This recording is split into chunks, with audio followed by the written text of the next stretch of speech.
Hi, and welcome to the Cultivating and Maintaining Professional Relationships training. Professional relationship etiquette is something you will have to know for this fellowship, for any jobs you get in college, and especially for the career you choose to follow after college. We're hoping this training will give you a good place to start. After this training, we hope that you will have taken away these learning outcomes. We hope that you will understand the importance of professional relationships, that you will be able to cultivate, maintain, and connect others to existing professional relationships with confidence and ease. And we hope that you will be able to understand how to further your personal projects and goals using the professional connections you have and by creating new ones. So what is a professional relationship? A professional relationship is a relationship that is built for the purpose of getting your work done. They help you advance your career and would not exist if not for your job. This is different from a personal relationship at work, which is a relationship that you build in the workplace, but for social reasons. You can have a professional relationship and a personal relationship with the same person. They just serve different purposes. This training focuses on professional relationships because it's your professional relationships and your personal connections that help you enact real change on your campus. In voter engagement, the amount you can accomplish relies heavily on the relationships you build on campus and how you utilize them. That's why cultivating relationships, maintaining relationships, and connecting people to create new relationships is so important. Cultivating new relationships requires lots of reaching out, and that's just the first step.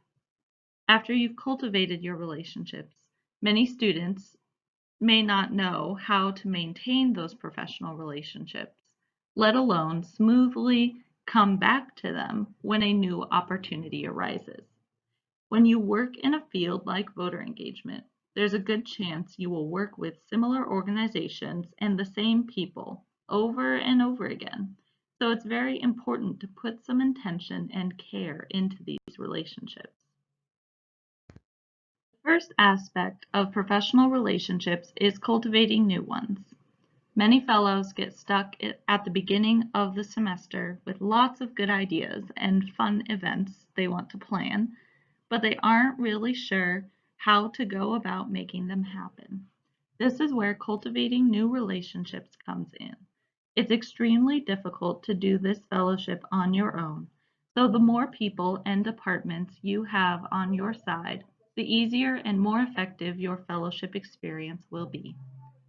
We've broken this down into four main areas or steps: identifying your allies, or finding the people with the same goals as you, framing your ask to benefit your partners in their goals, not just hoping to gain something that helps you in your goals, accepting rejection if someone doesn't want to work with you, and lastly, not being afraid to reach out. The last point is so important. How will someone know that you have all of these great ideas and this fellowship opportunity if you don't tell them? The first step in cultivating a new professional relationship is to figure out who's on your side. Figure out who on your campus shares your goals of voter engagement and increasing the student voter turnout. Some universities have more allies you can work with than others, but nearly all universities will have at least one of the organizations listed here that you can reach out to for support. Many universities have clubs related to politics or voter engagement that you can work with, and a lot of universities even have a civic engagement office, which is a great place to start. If your university doesn't have a civic engagement office, you could start by reaching out to your political science department. Chances are there's a professor or two who wants to see a higher percentage of students voting who might be willing to help you. If you haven't found much luck on your campus, you can also go to your local government officials like your Secretary of State office or the county clerk who runs your elections to get started. The list is endless, and I think you might be surprised in all the different organizations who want to see more students voting. Is there a teacher you feel comfortable enough to talk to about voter engagement work? Is there a staff member you know of that you could talk to? Reach out to them. Your campus advisor is also a great person to talk to about who to reach out to, but if you don't have one, these are great suggestions to start with. When you are writing an email to someone you don't know, you first need to introduce yourself. Faculty members often receive emails from students that go straight into their request, and they might have no idea who you are. Just make sure you say something as simple as, quote, "My name is," and then insert your name, "and I am a," insert your class year, "in this major." You could then go on to say that you are with Campus Election Engagement Project. For example, I could say that my name is Jessica and I am a sophomore in political science and I am with Campus Election Engagement Project. This is a great way to start out your email. Identifying yourself with an organization makes you stand out more than just an individual student. Your subject line should be clear as well. What exactly are you wanting from this staff member? Staff and faculty inboxes are clogged all the time, so it is important that your subject line conveys your request. We also suggest that you reach out to people individually rather than in a large email to multiple people. You will more likely get a response this way because the person you're sending it to knows that it's just for them. The message itself should also be short and to the point. Don't add too much fluff or verbiage. Be concise. If you want to meet with the person you're emailing about voter engagement work, request a time to meet and maybe provide a couple of times that you are available. Your email greeting and sign up should be based on the formality of the person you are communicating with. If you're emailing another student, you could call them by their first name. However, if you are emailing a faculty member, you should address them by their title, whether that's instructor or professor. If you are emailing a staff member, you should look up their title on your school's webpage. Remember that at the end of the day, your email is a reflection of you. If you send unclear, disorganized emails, it may negatively affect your relationships with the people you're trying to communicate with. Always proofread everything before sending it out. It can help to read your email out loud. Finally, always double check your recipient's email to ensure you are contacting the person you want to be contacting. Oftentimes, there will be more than one person with the same name on your campus, so double check to make sure you're sending your email to the right person. One of the most important aspects of building new relationships is figuring out how to frame your ask and always think of what you are able to offer that relationship as well. If you want to ask something of a partner or an organization, make sure they are also benefiting from this favor. If you want volunteers for an event and you're asking a student organization for some volunteers, you could also offer to let them hand out their own promotional material for the club, as long as it's nonpartisan. Then you are both benefiting from this event. You could also offer to volunteer at one of the events as a courteous gesture. These asks are easier when you have a common cause like voter engagement that you're both working towards. Because oftentimes, what benefits you will also benefit them since you are both working towards the overall goal of increasing student voter turnout. This is what makes planning events a little easier.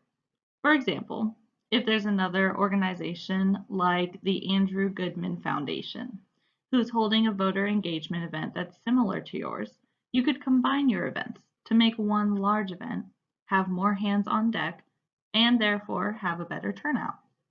These combined events usually have more success than individual events, so we encourage you to work with your partners. While there are many organizations with your same goal, not everyone is going to want to work with you. These situations depend on the different political atmospheres in each state.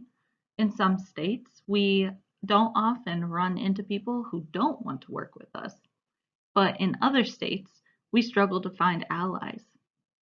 Some people may want to be partisan and work with only partisan organizations that align with their beliefs.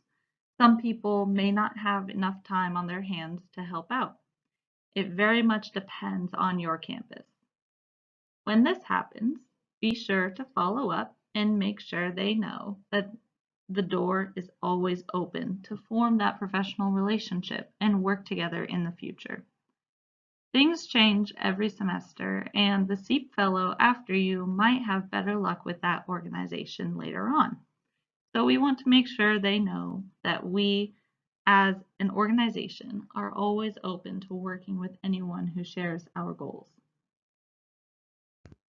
Another important aspect of professionalism and building professional relationships is knowing how to hold a meeting. When you hold a meeting, it's important that you communicate effectively during, before, and after the meeting, that you run a timely meeting and be courteous of other people's time, and lastly, that you follow up with people you've met with.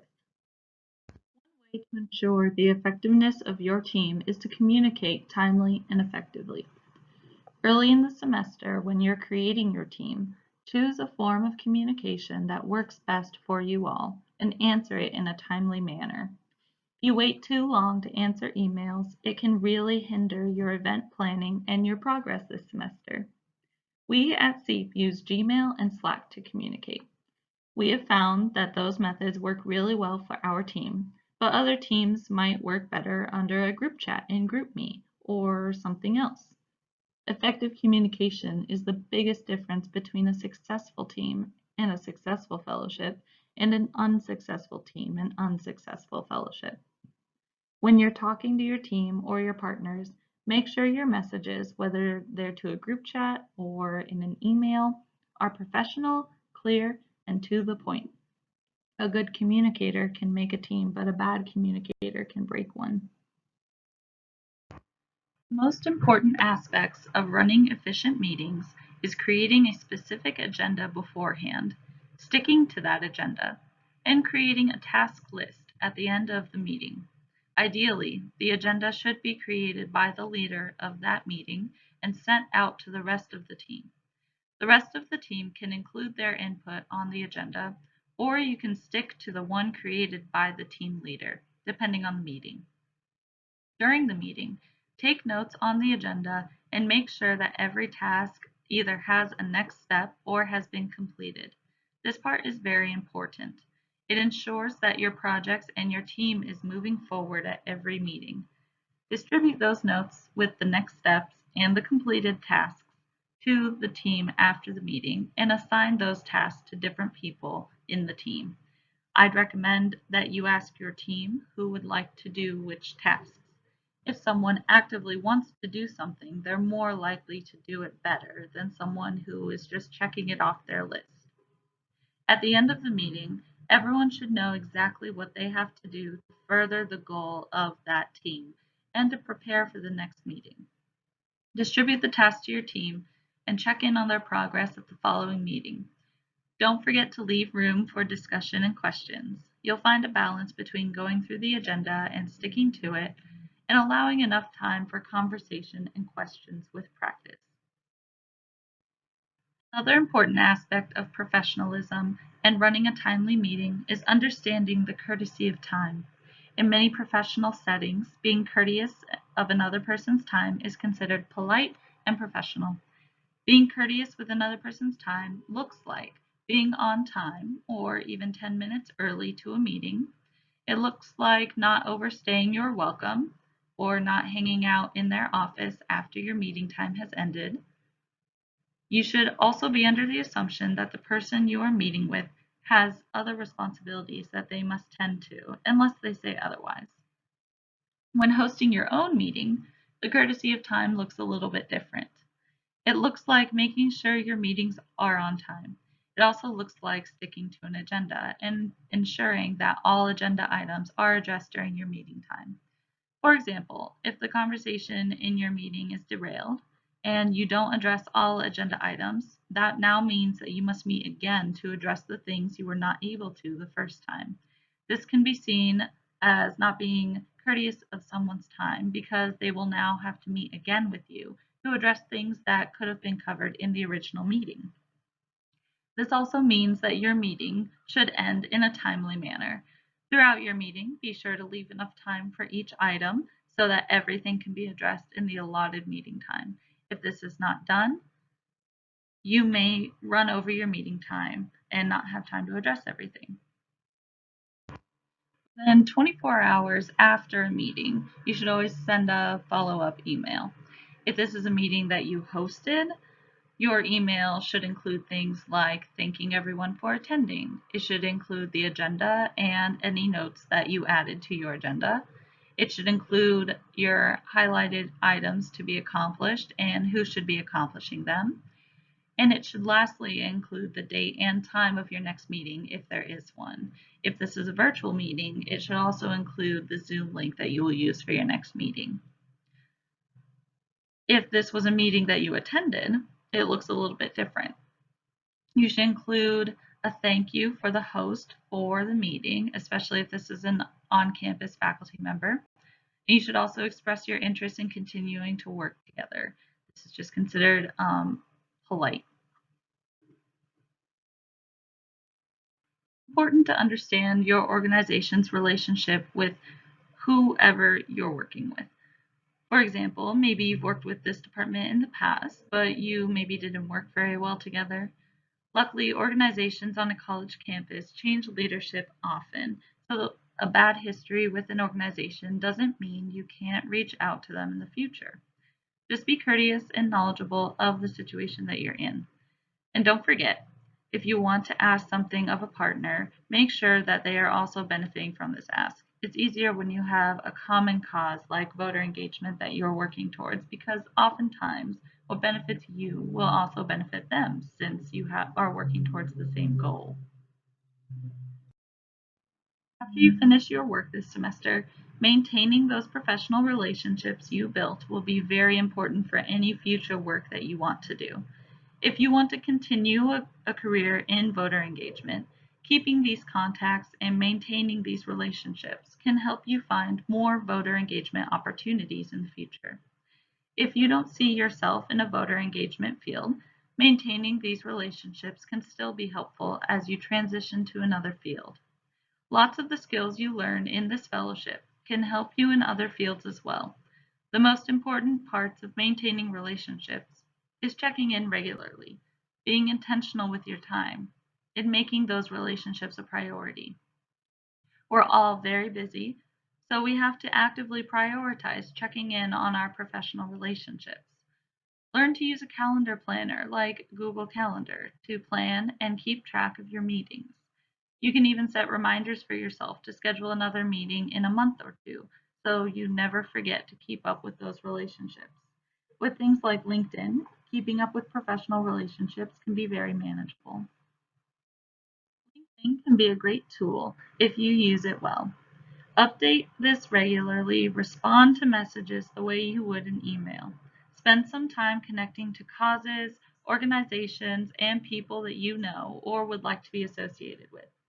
As far as your other social media accounts go, just make sure it's something that you would be okay showing your family or your employer. Most employers don't look at your other social media unless for a very important or specific job, but it's always a good idea to make sure that your social media reflects the best side of you. While LinkedIn is a great way to keep up with people online, it might help your career to meet with people in person regularly as well. Take your LinkedIn relationships offline whenever you get a chance. Don't be afraid to reach out to people when you're both in the area. You can text them, grab coffee, and talk about your goals and what you've been working on. You're going to go much farther if you reach out and put yourself out there. And as you're maintaining your professional relationships, Make sure you're also working on your passions and goals.